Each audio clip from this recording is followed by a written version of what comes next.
Voilà, donc le thème à traiter, c'est sortie de violence et construction de la paix dans l'histoire longue de l'Europe.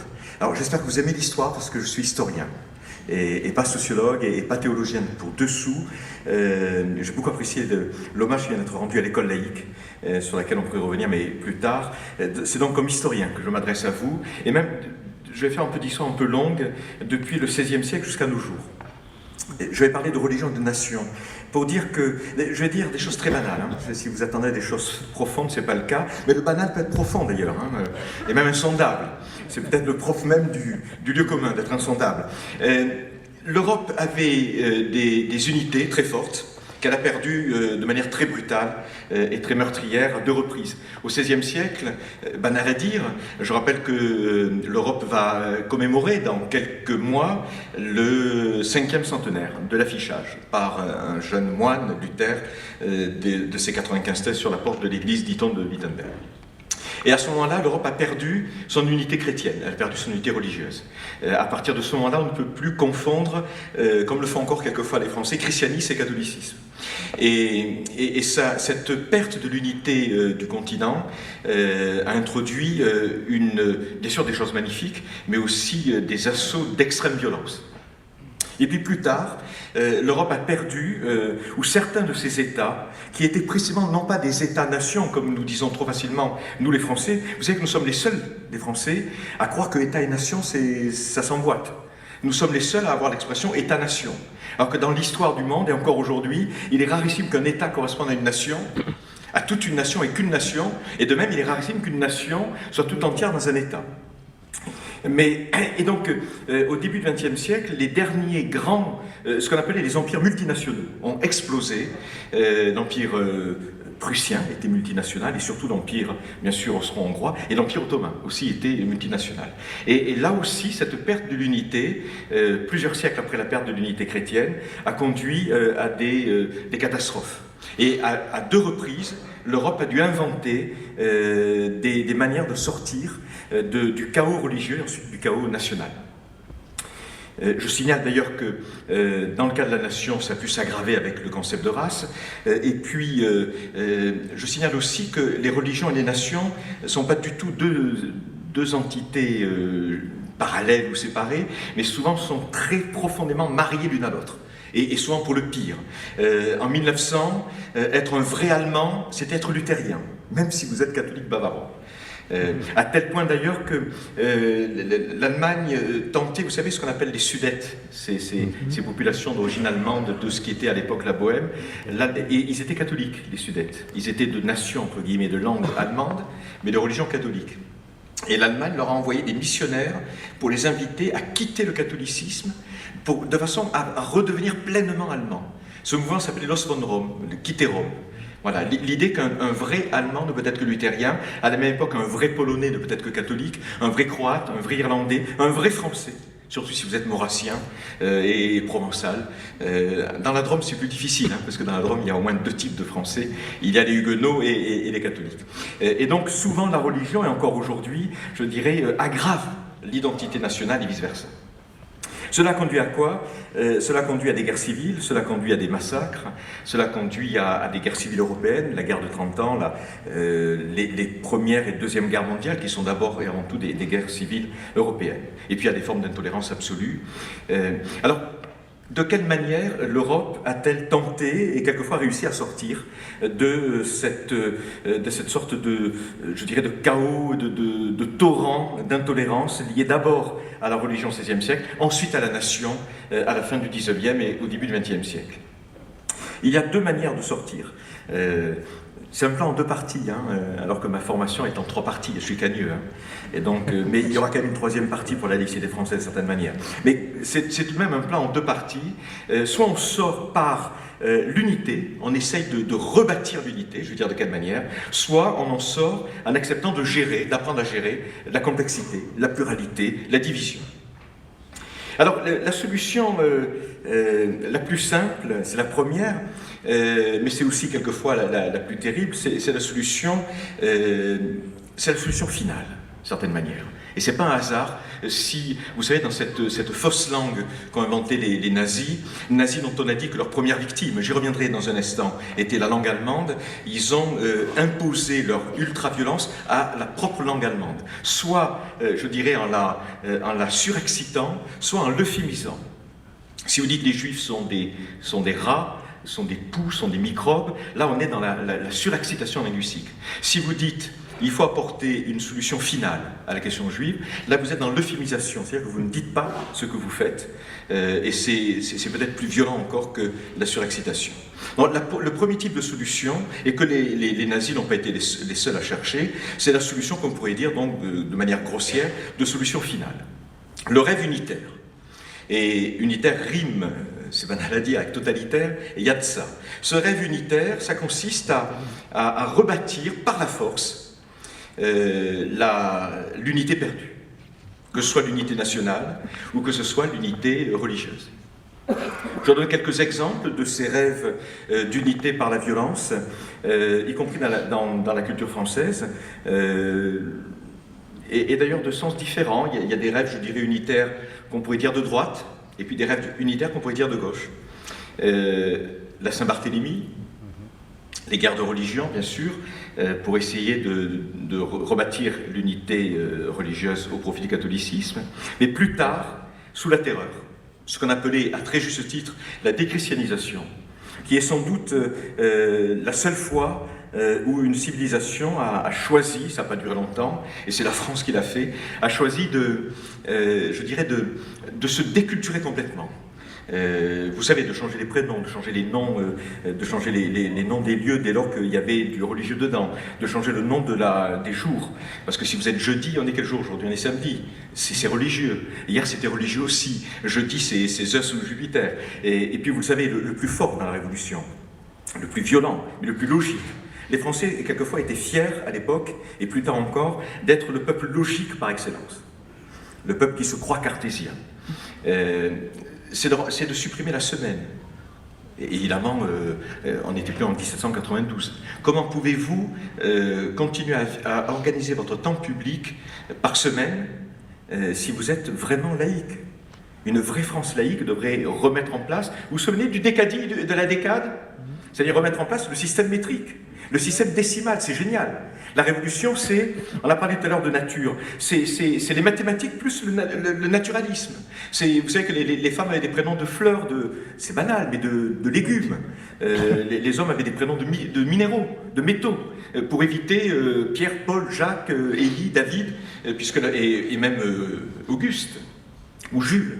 Puisque Jules, c'est Jules César qui a été divinisé. Et donc là, il y a eu vraiment une tentative unitaire extrêmement forte qui s'est faite contre le catholicisme et qui s'est appelée terreur des christianisations avec l'échec et la violence extrême que vous connaissez.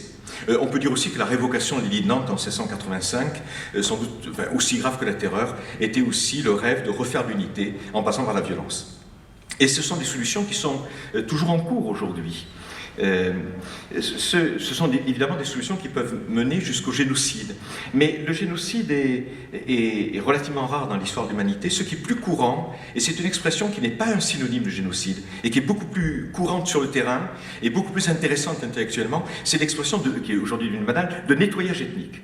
Le nettoyage ethnique, il peut être ethnique, il peut être confessionnel, il peut être national. Ça consiste à rendre un territoire donné, quel qu'il soit, son homogénéité, religieuse ou nationale. Son unité. Ça a été étudié, il y a des gradations dans le nettoyage ethnique. Il n'est pas nécessaire, je ne parle pas de manière cynique, c'est pas moi qui dis tout ça, il n'est pas nécessaire d'en venir jusqu'au génocide pour homogénéiser un territoire, pour l'unifier, pour lui redonner cette harmonie dont on rêve et qu'il aurait perdu par l'histoire, la migration, tout ce que vous voudrez. Comment fait-on pour aboutir à nettoyer, c'est-à-dire oui, à rendre harmonieux et propre un territoire donné au bénéfice d'une religion ou d'une nation? Eh bien, avant d'en venir au génocide, il peut y avoir l'expulsion de masse, il peut y avoir la conversion de masse, la conversion forcée. Il peut y avoir aussi, c'est l'un de mes collègues là, de Sciences Po, Jacques Sémelin, qui l'a montré, le massacre, même ponctuel, peut suffire. Le massacre envoie un signal suffisant. Et dans ce cas, la minorité visée n'attend pas la suite, soit pour se convertir, soit pour partir. On peut considérer que les chrétiens d'Orient ont été ces dernières décennies, je dirais, l'objet de ce type d'approche du rêve de retour à l'unité. Ce sont des solutions simples, simplistes, unitaires, on pourrait les dire totalitaires, et qui ont été appliquées parfois sur le long terme. Je donne quelques exemples. La France de la Révocation est restée un siècle. C'est peu à l'échelle de l'humanité, mais c'est quand même pas mal. Un siècle dans cette fiction d'une unité retrouvée au bénéfice du catholicisme. L'Espagne, d'après 1492, est restée, je dirais, presque jusqu'à la fin du XXe siècle, dans ce rêve d'une unité chrétienne, au détriment d'abord des Juifs en 1492, et ensuite, on l'oublie souvent dans l'histoire de l'Europe, au détriment des Mourisques, c'est-à-dire les maranes musulmans, si vous voulez, ceux qui étaient musulmans, qui s'étaient convertis officiellement, mais restés ou suspectés de rester secrètement musulmans, exactement comme les maranes pour les juifs, et qui ont été expulsés en 1609. Et à partir de là, vous avez une Espagne qui est tout entière, si j'ose dire, abandonnée au bonheur d'une unité retrouvée, et qu'il a payé cher. Je voudrais en dire un mot. Le problème de ces solutions finales, entre guillemets, au-delà évidemment des questions d'éthique et tout ce que vous voudrez, c'est qu'elles blessent aussi, non seulement les minorités qui en sont victimes, mais elles blessent aussi gravement les sociétés qui se sont laissées emporter par ce rêve d'une harmonie unitaire. Elles perdent, c'est banal à dire, mais je vais donner quelques exemples, elles perdent leur diversité, elles perdent le sens de la diversité, elles perdent le sens de la complexité, la nécessité, la pensée, le savoir-faire de la complexité. Elles perdent aussi le bénéfice de la concurrence. Il n'y a plus de concurrence. Au moment où Louis XIV a révoqué l'édit de Nantes, son principal adversaire philosophique, un philosophe qui était parti en exil à Rotterdam, je vais prononcer son nom à la méridionale. On est dans la Drôme, ça peut le faire. Dans le Midi, on dit Pierre Bayle. Le Bayle, vous savez, c'est le métayer, le fermier. Mais à Paris, il faut dire Pierre Bayle. B-A-Y-L-E. C'est l'homme qui a écrit, et mon prédécesseur là, a fait un très bel éloge de la pensée critique. Et Pierre Bayle a justement écrit son grand dictionnaire, qu'ensuite Voltaire a beaucoup utilisé, même pillé, le dictionnaire historique et critique. Et il est à ce titre vraiment le fondateur de l'Europe comme le continent de la critique, au meilleur sens du terme, et en particulier au sens exégétique du terme. C'est-à-dire lorsque on a osé regarder la Bible, non pas comme la parole de Dieu, mais comme un livre humain, comme un monument laissé par des générations passées, exactement comme on savait le faire et comme on le faisait très bien pour l'Iliade ou l'Énéide. On l'a fait pour la Bible avec des siècles de retard. Voilà ce qu'a fait donc, ce qu'a lancé comme mouvement Pierre Bayle, mais il a fait un exil. Il a fait au bénéfice des Pays-Bas. Il a fait au bénéfice de l'Europe comme continent de la critique, mais la France s'est privée pendant des décennies et des siècles de ce type-là de concurrence, et du coup elle a pris du retard. Et au XIXe siècle, le pays de l'exégèse, le pays de l'avance intellectuelle et universitaire, n'était plus la France, c'était l'Allemagne. De même, si vous prenez l'Espagne, c'est moins vrai aujourd'hui, heureusement, mais au XIXe siècle, l'Espagne, pour les intellectuels européens, était le pays même de ce qu'il ne faut pas faire. Le pays enfoncé, bloqué, immobilisé dans le refus de l'histoire, parce que précisément, il avait choisi de refuser la diversité et de s'enfermer dans le rêve unitaire. Et l'Espagne, c'est une sorte de lieu commun. Au XIXe siècle, les pays qu'il ne faut pas imiter, si vous êtes un Européen ouvert, c'est le royaume de Naples et des deux Siciles. Bon, voilà, pour les mêmes raisons. Et c'est l'Espagne. Et les pays qu'il faut imiter, si vous êtes un Européen ouvert, surtout après les années 1860-70, c'est l'Allemagne. L'Allemagne, ses universités, etc. La France, je vais passer vite, le journaliste qui m'a présenté a dit que j'étais un historien des minorités, je ne veux pas abuser, mais c'est vrai qu'après 1685, la France donc s'est privée de cette diversité liée au protestantisme. Prenez aujourd'hui l'exemple de la Turquie, c'est-à-dire l'ancien empire multinational ottoman qui a choisi, sur une idée qui était d'ailleurs une idée occidentale européenne, l'idée de nation, qui a choisi de devenir seulement un État-nation qui a été porté par ce rêve d'État-nation et qui s'est, au fil de son histoire au XXe siècle, privé successivement des Arméniens, des Grecs, et puis ceux qui ont été peut-être les moins mal acceptés, y compris sur longue durée, les Juifs séfarades. Dernier élément de perte qu'introduit cette solution qui paraît si facile, de retour par la violence à l'unité, je l'emprunte au linguiste Claude Agege, que vous connaissez très certainement, dans un très beau livre. On a parlé de souffle tout à l'heure, ce livre s'appelle Le souffle des langues, 1992 je crois.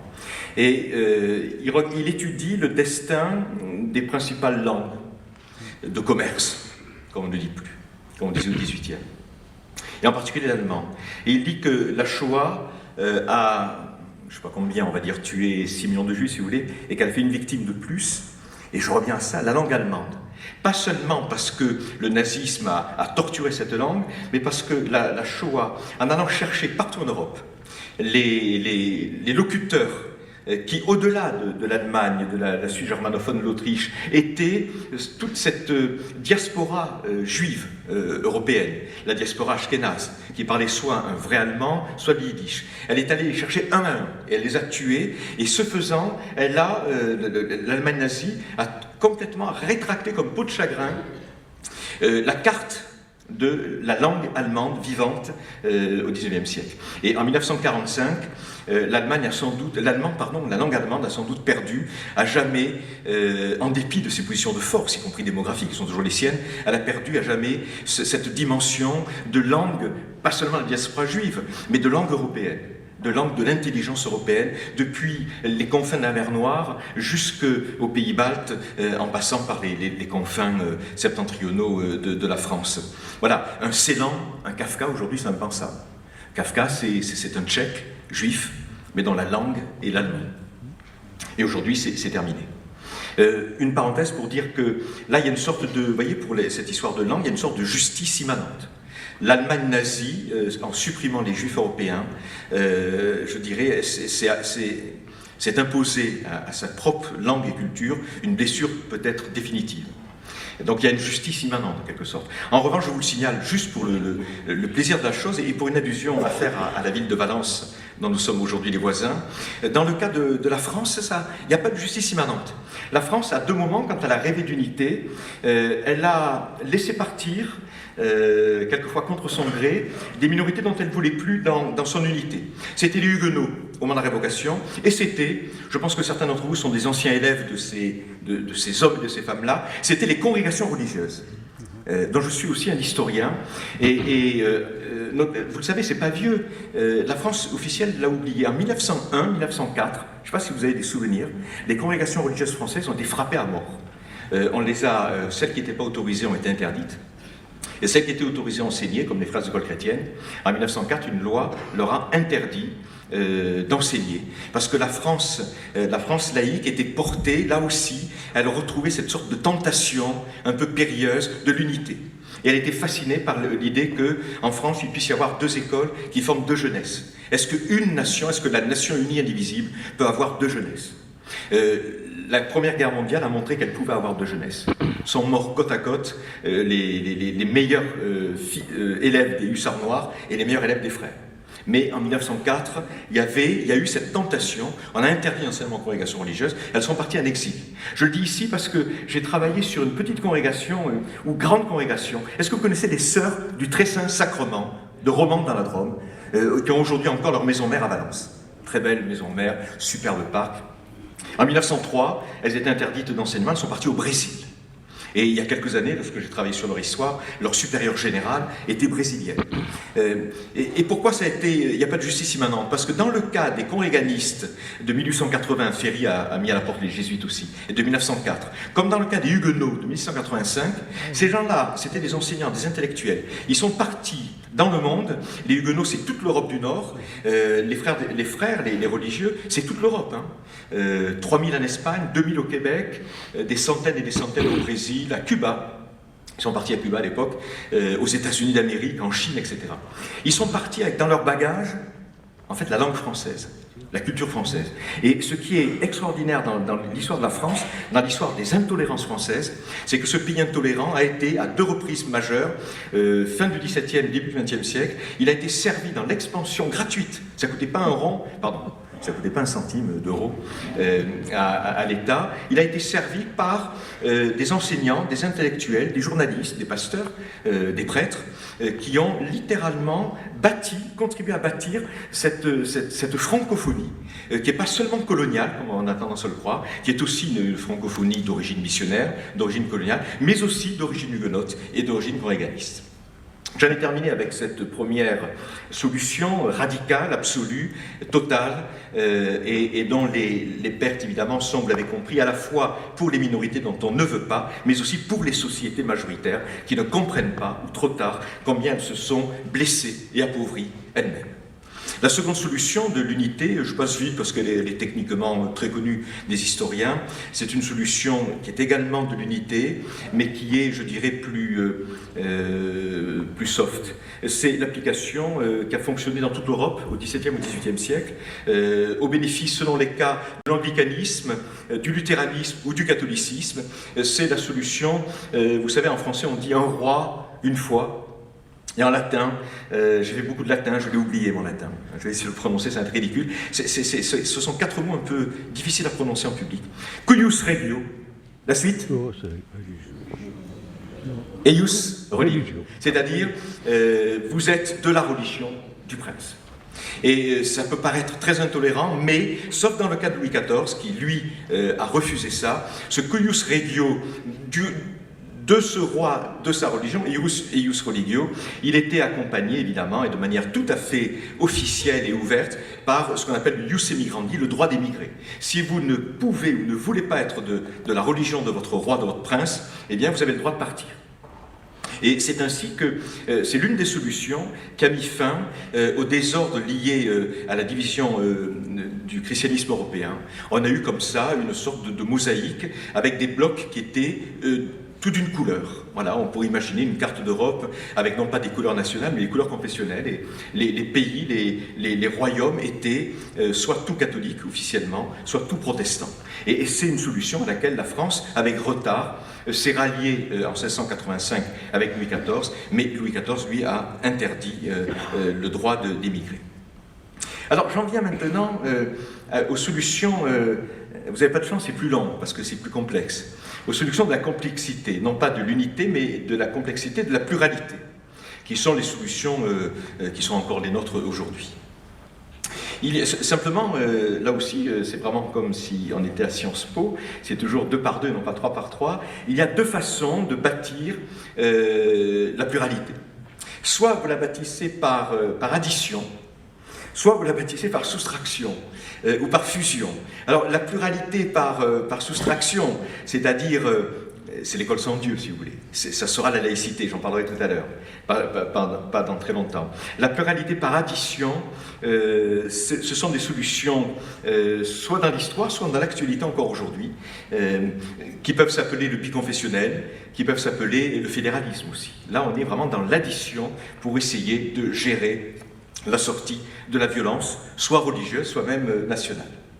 Alors, le premier point, la pluralité par addition, le modèle le plus répandu à la fois dans le temps et dans l'espace. Je commence par le temps et par la France d'ailleurs en partie, et ensuite j'insisterai sur les modèles allemands, hollandais et belges qui sont assez fascinants et tellement éloignés de la solution française. Le premier modèle, c'est le modèle que la France a bien connu de l'édit de pacification, ou de l'édit de Nantes. Qui est vous savez, l'édit de Nantes n'est que c'est le 8e édit que les rois ont donné aux protestants à partir de 1562. La différence entre l'édit de Nantes et les précédents, c'est que celui-ci a duré. Et ce qu'a montré un de mes collègues là, qui enseigne à Neuchâtel et maintenant à Paris, Olivier Christin, il a montré que ce modèle d'édit de pacification, c'est le premier pas sur une marche qui, en France, aura abouti à la laïcité. C'est-à-dire que ce n'est pas de la laïcité, l'édit de Nantes n'est pas l'ancêtre de la laïcité. La preuve, l'espace public reste profondément catholique, ce n'est pas le problème. Mais en revanche, ce que met en place l'édit de Nantes, et les édits qui l'ont précédé, et d'autres édits en Europe, c'est une première autonomisation de l'État. Et ça a été dit aussi tout à l'heure, pour la première fois, l'État, où le politique et le religieux ne sont plus entièrement confondus. Pour le dire autrement, et c'est capital, on peut être le bon sujet d'un roi sans être son co-religionnaire. Et ça, c'est capital. Voilà. On est concitoyen, mais on n'est pas nécessairement co-religionnaire. Et Henri IV l'a accepté, il a accepté d'avoir de bons fidèles, enfin de bons sujets, pardon, mais qui n'étaient pas ses co-fidèles. Voilà, c'est l'idée qu'il y a une autonomie de l'État. La religion ne recouvre plus la totalité de la vie en société. Il y a des domaines qui lui échappent. Et vous l'avez bien compris, ces domaines, dans toute l'histoire européenne, ne cesseront de s'élargir. Là, on est donc au niveau politique, avec l'autonomie entre le politique et le religieux, mais sous la Révolution française, un des actes les plus décisifs sera, si j'ose dire, l'autonomie de l'État civil. L'État civil sera pour la première fois séparé donc des religions, et c'est ainsi que cette autonomie va grandir jusqu'au modèle français qui est celui de la laïcité. À l'époque, on ne peut pas penser, on ne sait pas penser de la laïcité. Et en particulier, je trouve ça tout à fait... vous savez que dans la tradition politique, il y a ce qu'on appelle les deux corps du roi. Mais de certaine manière, à l'époque, on n'arrive pas à considérer que le juge peut avoir deux corps. Son corps personnel, qui est forcément genré, confessionnalisé, il peut être de gauche, de droite, et puis son corps, je dirais, symbolique, métaphorique, qui est celui de la justice. Et comme à l'époque on ne sait pas distinguer ça, et qu'on considère qu'un juge catholique ne peut juger qu'à la catholique, et qu'un juge protestant ne peut juger qu'à la protestante, eh bien que fait-on pour aboutir, car c'est ce qu'on cherche, que fait-on pour aboutir à une justice juste, et une justice qui permette de départager l'agresseur protestant et l'agressé catholique, ou vice-versa. Comment arrive-t-on à cette neutralité de la justice? Eh bien, c'est une solution que je trouve toute simple, mathématique. C'est la solution de ce qu'on appelait à l'époque les chambres ou les collèges pour les lycées de l'époque, le mi-partisme. On considère que si vous voulez rendre la justice, il faut qu'il y ait un juge catholique, un juge protestant. Et que, en fait, là, ce n'est pas une addition pour l'instant, mais c'est une neutralisation. On va à la neutralité par la neutralisation. Plus, moins. J'ai fait des maths, hein, beaucoup de maths. Je suis sûr qu'il y a des matheux dans la salle, je le sens. Peut-être même des matheuses. Mais je reconnais des matheux dans la salle. Ils sont très nombreux. J'ai un bac C, n'est-ce pas? Ce qui, d'ailleurs, me date, puisqu'aujourd'hui, les jeunes diraient un bac S. Mais je crois que plus, moins, qu'est-ce que ça donne? Ça fait 0. Bref, là, en l'occurrence, ça donne la neutralité espérée de la justice. Et vous le savez peut-être, la France a mis en place... bon, elle a menti, puisque ce qu'elle appelait les chambres mi-parties... vous imaginez, vous êtes paysan catholique, mais c'est pas la théologie, là, c'est pas la controverse. Vous êtes paysan catholique, les chefs de votre voisin mangent les feuilles de votre arbre. Il y a un différend. Mais qui va le juger? Si les juges sont protestants, ils vont donner raison aux protestants, etc. Et donc on invente ces chambres mi-parties. Il y en avait une de mémoire à Grenoble pour la région, une à Toulouse, à Rouen, à Paris. Bon, sachez que elles n'étaient pas vraiment mi-parties, partout les catholiques étaient majoritaires, mais peu importe, l'idée était, voyez, d'imaginer une sphère autonome pour l'État et pour la justice. Et c'est ce travail dont nous sommes aujourd'hui les lointains bénéficiaires. Voilà ce que l'on peut dire de cette forme de mixité par les élites de pacification. Le second modèle, très différent de celui-ci, c'est le modèle, et je trouve que c'est un modèle qui est fascinant. Je regarde si j'ai encore le temps de vous le... Oui, j'ai le temps de vous le décrire. Hein. C'est le modèle allemand aussi, hollandais, que mes collègues historiens allemands appellent le modèle de la confessionnalisation. C'est-à-dire que lorsque vous vivez dans une société vraiment biconfessionnelle, non pas avec 90% de majorité et 10% de minorité, ou 98 et 2, mais 60-40 ou 50-50. Ce qui a été, vous savez, c'est encore le cas aujourd'hui en Allemagne. Hein. Aujourd'hui en Allemagne, hier en Allemagne, vous aviez 50% de protestants luthériens et 50% de catholiques. Aujourd'hui, vous avez 33. Bon, plus les pourcents musulmans. Mais si vous regardez l'ancienne Allemagne chrétienne, vous avez 33% de luthériens, 33% de catholiques et 33% qui se déclarent sans religion. Officiellement, par écrit, puisqu'en Allemagne, vous payez les impôts à la source quand vous appartenez à une religion. Et donc, si vous voulez changer, si vous voulez vous convertir ou ne plus payer d'impôts religieux, il faut faire une déclaration écrite, et ça permet aux citoyens de compter, alors qu'en France, on n'a pas de statistiques confessionnelles depuis maintenant très longtemps. Et ce modèle allemand, donc, de moitié-moitié, de société biconfessionnelle, ils ont construit pour sortir de l'affrontement de la guerre de 30 ans qui a ravagé le monde germanique au XVIIe siècle, ils ont mis en place ce modèle de confessionnalisation. C'est un mot allemand, et ça a l'air compliqué, ça n'est pas du tout. Et ça peut avoir des conséquences pour aujourd'hui et donner des exemples pour aujourd'hui. La confessionnalisation, c'est 3 phénomènes. Frontiérisation, c'est un mot allemand, hein. Normalisation et cohabitation. Ça veut dire que pour vivre bien avec votre voisin, qui ne croit pas au même Dieu que vous, mais pour vivre bien avec lui, c'est la solution qui a été esquissée dans ces bibliques confessionnelles pendant quelques siècles. La frontiérisation, c'est-à-dire vous savez exactement la frontière qui est entre vous et lui. Et vous savez qu'il ne faut pas passer cette frontière, parce que passer la frontière, c'est mettre du trouble dans les 2 communautés. Alors, de quelle frontière s'agit-il? C'est tout simple. C'est par exemple la conversion. La conversion, c'est passer la frontière. C'est le mariage mixte. Vous savez ce qu'on appelait jadis le mariage mixte, c'est-à-dire entre un catholique et une protestante, etc. C'est aussi, vous avez connu ça au fin fond de l'Ardèche, si vous êtes... j'ai rien contre l'Ardèche, hein. Je viens de la Lozère, hein, d'accord? Donc, quand je dis le fin fond de l'Ardèche, n'y voyez pas une arrière-pensée. Mais je veux dire par là, dans ces villages divisés, vous savez qu'il y avait des commerçants d'une confession, et qu'il ne s'agissait pas, si vous êtes de l'autre confession, d'aller chez le boucher, etc. Et donc, la frontiérisation, chacun reste chez soi. Deuxièmement, la normalisation. On apprend ce qu'on est et ce qu'on n'est pas. Exemple, vous êtes protestant au XVIIe siècle en Allemagne, vous apprenez que le temps des pèlerinages, d'aller toucher une statue pour vous faire guérir des yeux de la stérilité, c'est terminé. Parce que les protestants, il n'y a plus de reliques, il n'y a pas de pèlerinage. Donc on vous apprend contre votre gré ce que c'est que d'être un vrai protestant, un vrai catholique. Frontiérisation, normalisation et puis cohabitation. Et la cohabitation, c'est presque, je dirais, la résultante de la frontiérisation. Parce que vous savez exactement qui vous êtes, et que vous savez exactement qui vous n'êtes pas et qui est celui qui n'est pas celui que vous êtes, eh bien vous pouvez cohabiter avec lui, parce qu'il n'y a pas de confusion. Voilà, c'est ce modèle-là qui a rendu à des sociétés profondément divisées en 2 parts égales dans le monde germanique, la paix de religion et la paix tout court.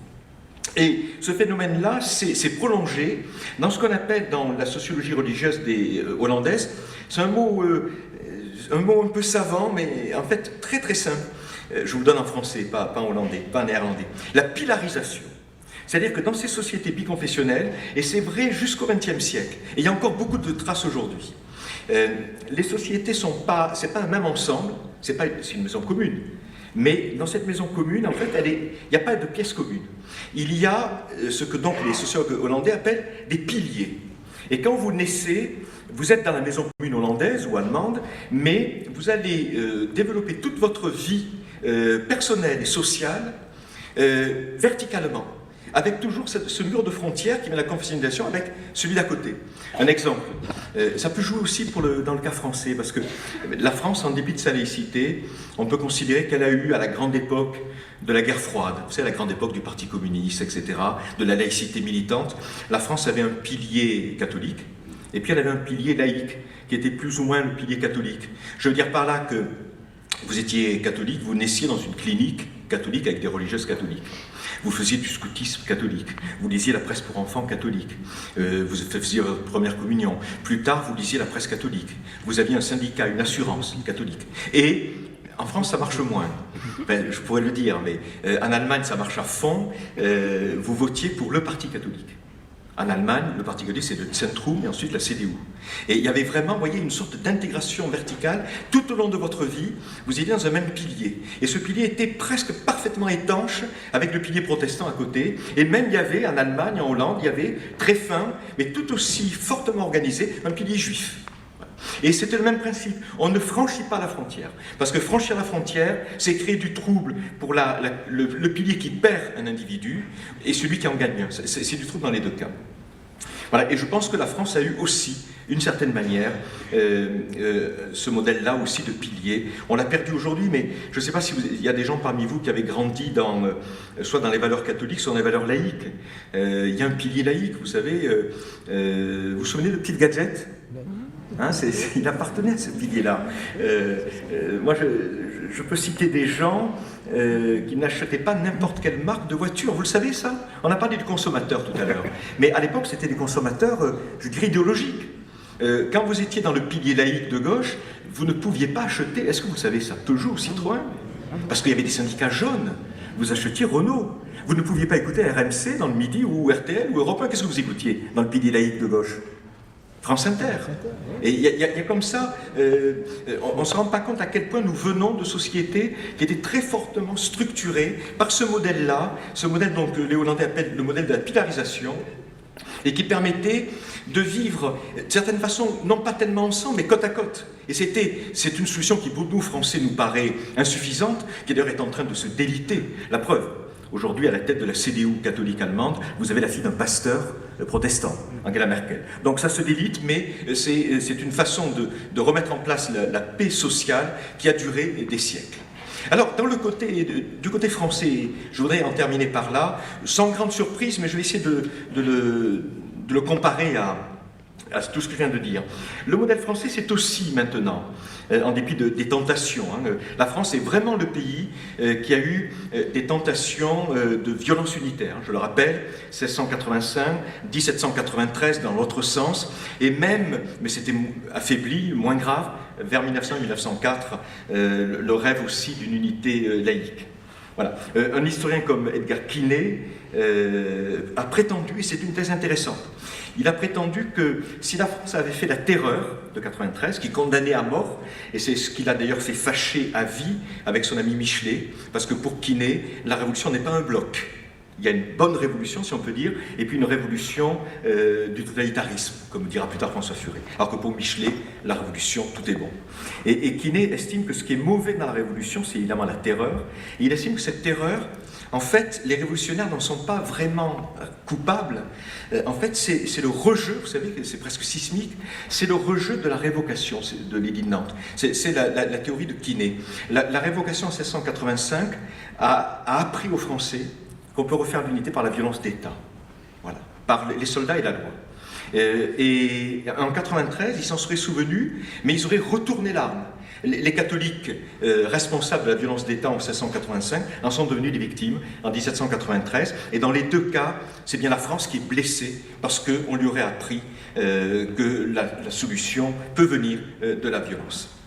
Alors, la France a tout de même construit au XIXe siècle un troisième modèle, donc qui n'est pas celui de l'unité, qui n'est pas celui d'une pluralité et d'une pilarisation, comme je viens de le décrire, mais qui est une pluralité, je dirais, à la fois de soustraction, on enlève les dieux, et de fusion dans l'espace commun. Voilà, quand je dis qu'on enlève les dieux, dans le cas français, si vous allez en Belgique, vous serez frappé. Aujourd'hui en Belgique, vous savez qu'en Belgique, on pourrait imaginer que là, il y ait, comment dirais-je, une collection de figurines. En Belgique, on a additionné les dieux. Chaque fois qu'il y a une religion nouvelle, par conversion ou par immigration qui arrive en Belgique, on lui donne les mêmes droits qu'aux précédentes. En l'occurrence, c'est capital, c'est comme question. On lui donne le droit d'avoir des aumôniers dans l'enseignement public. Et il y a maintenant une petite vingtaine d'années, pour ne pas les nommer, les francs-maçons, belges ont obtenu la mise en place d'aumôneries qui ne s'appellent pas maçonniques, qui doivent s'appeler d'humanisme, des choses comme ça. Et ce qui fait qu'à côté des dieux des chrétiens, parce qu'il y a à la fois les anglicans, les orthodoxes, les luthériens, les réformés, les catholiques, les juifs, les bouddhistes, etc. Et à côté de cela, vous avez donc maintenant, je dirais, la chapelle laïque. Et vous voyez la différence majeure avec la France. En Belgique, on arrive à la paix de religion par l'addition successive des dieux. Et ils sont tous là. Et le fait qu'ils soient tous là neutralise l'espace dans lequel ils se trouvent. Alors qu'en France, on a considéré que la seule solution, c'était la soustraction absolue. Plus de dieux. Et donc non seulement, ça s'est appelé l'école sans Dieu, mais ensuite on a, en 1882, et comme ça n'a pas été fait, et que la France a pris le temps de patienter, en 1903, Émile Combes a publié une circulaire demandant à ce qu'enfin on enlève définitivement les emblèmes religieux qui étaient dans les salles de classe. Voilà. Et vous comprenez à quel point la loi de 2004, la loi sur le port des signes religieux ostensibles, s'inscrit dans la tradition de cette soustraction de toute présence de Dieu dans cet espace qui doit être l'espace de la neutralité absolue, de la fusion absolue, de l'unité, mais d'une unité sans violence, d'une unité qui simplement laisse les dieux et leurs signes à la porte. La différence entre 1882, 1903 et 2004, c'est qu'en 1903, si vous voulez, on ne parle pas de signes, on parle d'emblèmes. Mais c'est plus facile en 1903, enfin c'est plus facile. L'Italie n'a pas fait le travail, la Bavière non plus. En 1903, l'emblème, c'est un crucifix. Donc ça gêne le protestant, le juif, l'agnostique, etc. Mais il suffit d'enlever le crucifix et c'est fait.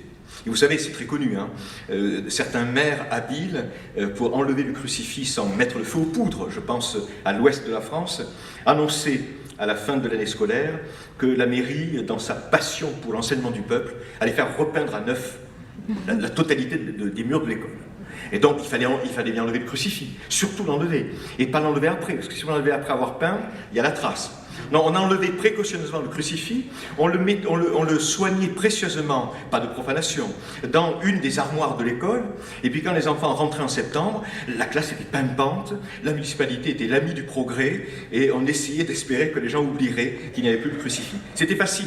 Aujourd'hui, le drame, c'est que les signes, aujourd'hui, ils sont plus fixes et collectifs, ils sont volatiles, portatifs, individualisés, et c'est une notion qui est là beaucoup plus délicate que celle de 1903. Voilà, le modèle français, donc, c'est, je ne vais pas vous le définir, vous le connaissez aussi bien que moi, juste dire un mot, c'est un modèle qui s'intéresse à la religion, mais qui s'intéresse aussi à la langue. J'ai parlé tout à l'heure des liens entre la langue et la religion. Vous savez combien, dans l'histoire française, la République et son école ont été à la fois laïques, mais aussi, comment le dire sans blesser personne, notamment ici dans la Drôme, ont mené une forme de combat contre les langues régionales. Et dans la culture républicaine qu'on a un peu oubliée aujourd'hui, c'est vrai sous la Révolution, c'est vrai sous la Troisième République, il y a une sorte d'idéologisation des langues. C'est pas moi qui le dis, je l'ai trouvé dans les textes, notamment les fameux rapports sur la Révolution. Pour ces gens-là, le français est laïque, parce que c'est la langue de la raison, la langue du dictionnaire, etc. Et les patois, comme on dit à l'époque, j'accepte tout à fait de dire les langues régionales, elles sont, non seulement elles ne sont pas universelles comme le français, mais surtout elles sont catholiques. Il y a l'idée que vous avez d'un côté le français qui est par excellence la langue de l'universel laïque, et de l'autre côté les langues régionales qui sont profondément liées au catholicisme, pour ne pas dire au cléricalisme. Et c'est vrai que si vous regardez le cas corse, le cas provençal, le cas basque et le cas breton, ça a l'air effectivement de fonctionner. Alors on en arrive donc, y compris d'ailleurs à la fin de cette intervention. J'ai encore quelques minutes ? Oui ? Vous êtes gentil de me dire oui, hein. Est-ce que les chefs vous font signe 5 minutes? Voilà, 5 minutes pour dire que dans ce modèle de laïcité à la française, j'ai parlé du modèle de soustraction, et vous savez bien, ce n'est pas du tout un modèle anti-religieux. Et le modèle français, il a été très bien défini pour les Juifs au XIXe siècle, ce qu'on appelait le modèle israélite. C'est l'idée, et ça peut tout à fait fonctionner pour ce qu'on appelle aujourd'hui, dans certains pays, y compris la France, l'islam 2, non pas l'islam 1, vous savez, l'islam de France. C'est l'idée que chacun d'entre nous est, et ne peut être que français de nation, de citoyenneté, et puis à titre privé, avec certains jours, certains horaires, certains lieux, et bien de rites, comme on dit au XIXe siècle, de rites juifs, de rites catholiques, protestants, musulmans. Mais que ce qui est majeur dans l'identité, c'est la nation, en l'occurrence dans le cas français, et ça n'est pas la confession. Et c'est ce modèle-là, des gens qui étaient donc publiquement et uniquement français, mais à titre privé de rites de confession, et là on peut je dirais, déployer l'infini, c'est ce modèle-là qui a si bien fonctionné, aussi bien d'ailleurs au XIXe siècle avec les cultes reconnus, que bien sûr au XXe siècle et jusqu'à nos jours. Et ce modèle-là a tellement bien fonctionné, je vous le signale, qu'il a été pris pour modèle. Mais ils n'ont pas eu le temps de le faire fonctionner parce que la Première Guerre mondiale a tout emporté. En Autriche-Hongrie, dont on savait que, là c'est pas la religion qui était en cause, c'est la nation. Vous savez que la nation allait faire, l'idée de nation allait faire exploser l'Autriche-Hongrie, puisqu'en Autriche-Hongrie il devait y avoir 15 nationalités qui se détestaient. Songez que l'ex-Yougoslavie n'était jadis qu'une partie de l'ex-Autriche-Hongrie. Et que même dans l'ex-Yougoslavie, vous savez, c'est des gigognes. Dans ce qui s'est prétendu être l'État-nation yougoslave, il y avait plusieurs nationalités, et vous savez où ont mené les haines entre ces nationalités-là. Eh bien, en Autriche-Hongrie, on avait inventé, sur le modèle français, on avait inventé l'idée, ce sont deux théoriciens de la nation, Otto Bauer et Karl Renner, l'idée de laïcité nationale. C'est-à-dire qu'ils voulaient appliquer le modèle français des confessions au modèle national. En Autriche-Hongrie, on aurait été de citoyenneté autrichienne, et puis, à titre privé, avec des lieux, des temps pour ça, on aurait été de nationalité hongroise, croate, polonaise, tchèque, allemande, etc. etc. Un modèle qui aurait pu être d'ailleurs un jour celui de l'Europe, avec, vous savez, ce qu'on appelle une citoyenneté européenne, et puis à côté de ça, une nationalité. Donc, dans le modèle laïque, on distingue la nation commune et les confessions particulières, dans le modèle laïque français. Dans ce modèle qui aurait été austro-hongrois et qui pourrait être un jour européen, ce n'est pas la nationalité qui s'oppose, qui s'articule avec la confession, mais ce serait la citoyenneté, en l'occurrence européenne, qui s'articulerait avec les nations, et la France laïque a montré que ça pouvait fonctionner. On a cité tout à l'heure Habermas, et je voudrais quasiment conclure sur lui, et peut-être conclure sur une note moins positive, ce qui n'est pas habile, mais je commence par le positif parce que c'est le moment d'en dire un mot. Vous savez que Habermas, il n'est pas le seul, hein, mais c'est quand même le philosophe qui a réussi, et ça c'est un tour de force, et c'est sincère, qui devra, je crois, être admiré dans l'histoire des siècles à venir. Il a réussi à vacciner, je crois, définitivement, il me semble, l'Allemagne contre ce qui l'a mené à sa perte, et qui a mené les Juifs à leur perte, et qui a mené l'Europe à sa perte, c'est-à-dire le nationalisme. Il a réussi à remplacer l'idée de nation qui nous paraît si difficilement dépassable, et que l'Europe, comme construction politique, n'a pas réussi pour l'instant à dépasser. Il l'a remplacé, vous savez peut-être, par ce qu'il a appelé le patriotisme constitutionnel. C'est-à-dire qu'être allemand, c'est pas être de langue allemande, c'est pas être de sang allemand, c'est pas être d'histoire allemande, de territoire allemand. Être allemand, c'est se reconnaître et se réclamer de la fameuse loi fondamentale de 1949. Je vais vous prononcer le mot en allemand, Grundgesetz, je n'ai pas fait d'allemand, et vous savez que cette loi fondamentale, elle est de manière très forte, beaucoup plus forte qu'en France, elle est surveillée, je veux dire aidée, conservée dans sa pureté par la cour de Karlsruhe. Voilà. Et être allemand aujourd'hui, ça n'est plus appartenir à une langue, à une nation, mais c'est appartenir à une loi fondamentale, une constitution. Et je trouve que ce remplacement de la nation avec tout ce que ça peut véhiculer, à la fois de merveilleux et puis d'inquiétant, par ce patriotisme de la constitution, je crois que c'est là un des apports fondamentaux de l'Allemagne, qui devait bien le faire, puisqu'elle sortait du pire et qu'elle en était responsable, un dépassement tout à fait intéressant, et qui pourrait d'ailleurs donner évidemment des leçons pour l'Europe. Ma conclusion, qui est moins positive, moins optimiste, j'ai commencé en disant que l'Europe avait connu à deux moments, 16e, 20e siècle, deux ruptures majeures d'une unité précédente, l'unité chrétienne et ensuite l'unité des empires multinationaux. Et l'Autriche-Hongrie est vraiment, à cet égard, la quintessence de l'Europe. On se demande si aujourd'hui, au XXIe siècle, on a parlé tout à l'heure de ces questions-là, on se demande si le monde n'est pas en train d'assister à une troisième rupture de ce qui avait été, notre nouvelle communauté, c'est-à-dire ce qu'on appelle la mondialisation, souvent pour le dénoncer. Et finalement, la mondialisation, c'était cet espace commun dans lequel jadis vivaient les Austro-Hongrois, et jadis, plus longtemps encore, vivaient les chrétiens avant la Réforme. Et on voit aujourd'hui combien cette unité, dite mondialisation, combien elle est visée, attaquée, déchirée, y compris par vous savez, les solutions ne sont pas innombrables, hein, y compris donc par le retour des religions, par le retour des nations, par le retour des identités, par le retour des peuples, mais qu'on peut prendre dans un sens positif ou dans un sens négatif. Peuple, ça peut être populiste, identité, ça peut être identitaire, nation, ça peut être nationalisme, et religion, ça peut être intégrisme. L'intégrisme, c'est catholique, vous savez, le fondamentalisme, c'est protestant historiquement, et l'islamisme, c'est musulman. Voilà, donc là, un parallèle vient d'être fait par deux de mes collègues, et je terminerai là-dessus.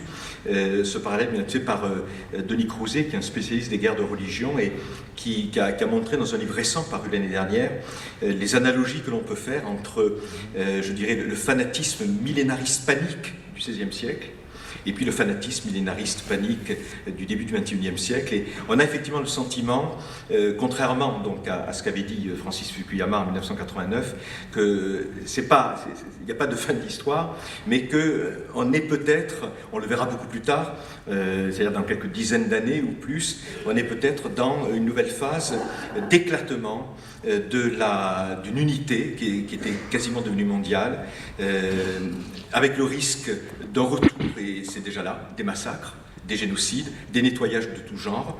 Mais la seule chose qu'on peut dire, et qui est quand même plus positive, c'est que j'essaie de vous montrer qu'il y avait tout de même dans l'histoire, j'ai cité surtout l'Europe, mais on pourrait citer les États-Unis, que dans l'histoire, il y a maintenant, je dirais, à disposition de l'humanité ou de ces États, des solutions dont on sait que certaines sont dramatiquement périlleuses, celles du rêve unitaire, et dont on sait que d'autres, pour être plus complexes, plus lentes, eh bien, ont donné tous leurs fruits, ont permis à l'Europe de sortir de la violence de religion, ont permis à l'Allemagne de sortir de la violence de nation.